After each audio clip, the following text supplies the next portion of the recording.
Wow, what a beautiful, beautiful song right there. It's still a prayer that God refines us. Aweze kutufinyanga, very important. And just looking at some of the comments, and forgiveness hinders our peace and blessings. Kabisa, kabisa. I also see powerful word. May we have a forgiving heart. Amen. Amen. Thank you so much for tuning in and also for sending that beautiful, beautiful feedback. At this point, we're going to be looking at the newspapers just to see the highlights of what is being reported. And of course, we are still on the recent happenings that have taken place where Iran was attacked by US and Israel.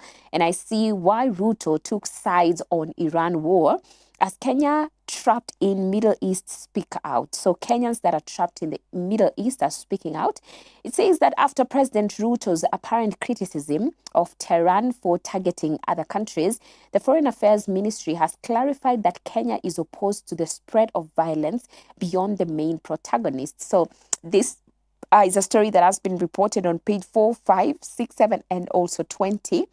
And still on the same, I'm seeing from Atta brothers to Sudan's RSF immigration boss in passport saga. So this is still covered in the Daily Nation. Miss Evelyn Cheluget, the Director General of Immigration Services, by virtue of her post, faces scrutiny. And this is after reports that a Sudan paramilitary leader was given a Kenyan passport. So this is a story that we have been following up on the past few days as well. It says the case rekindles her past role in the issuance of work permits to notorious Armenian brothers. This is a story covered on page 10 of the Daily Nation. And I also see here a feature story on the Daily Nation that says the Watchman reject bribes and vote wisely. Very, very important, because I think when we are heading over to the electioneering period and season, there's a lot of bribes going around, and many leaders maybe who want to continue in term or even step in may sometimes bribe their followers or people that are around so that they can garner vote. But sometimes this leads us to problems, because later on then we have the same people governing us and we complain that they're not doing what they ought to do. But it began even before they were elected. So this feature is just encouraging us that as we are moving towards the election, we have a part to play. I know we are praying that God gives us a free and fair election. We are praying that God does exceedingly abundantly above all in giving us leaders that will lead this country to the next level. But then we also have a part to play. Let's say no to bribes, and let's ensure that we are voting wisely, seeking counsel from the Lord even before making that decision. But allow me to look at the Standard newspaper as well. This morning is covering Adani knocking again. I think the story about Adani was there some time back, but now it looks like it is coming up again. So Adani knocking again, it says here by Benson Odior, who is the KAA lawyer, the current orders issued have perpetually limited my client KAA and most especially Adani Group, since we intend to initiate a fresh process for the redevelopment of the airport. And then Tony Gashoka, who is an activist here, is saying what's clear is that Ruto's government is looking for any illegal path void of public participation.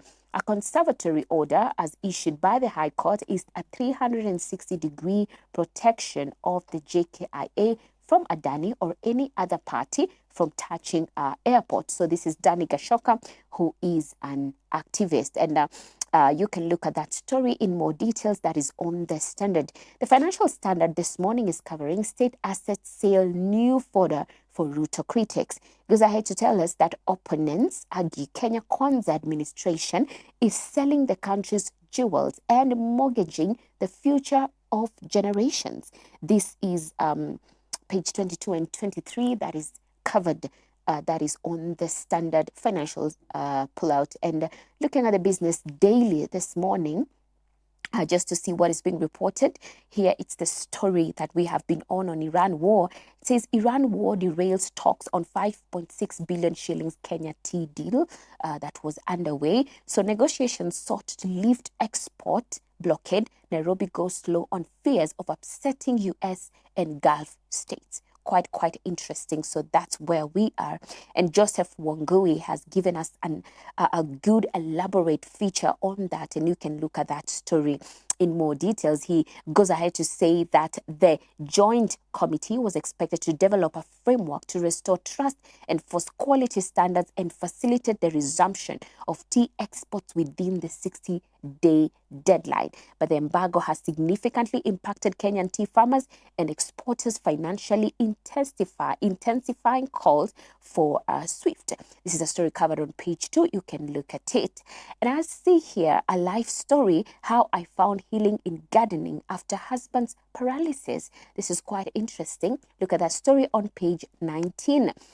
I also see a quote here by Martin Susan saying Kenya employs the largest share of its population in agriculture but generates the lowest returns. This is not just a story of soil quality. Then what is it?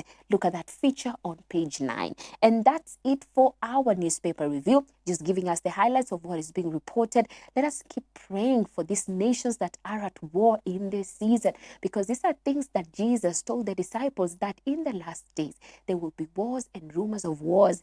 But we ought not to lose hope, but rather to hold on to the tower that can never be shaken. Yesterday, that's what we were talking about. We run to that strong tower who is our God, that he may protect us from everything that is happening all around us.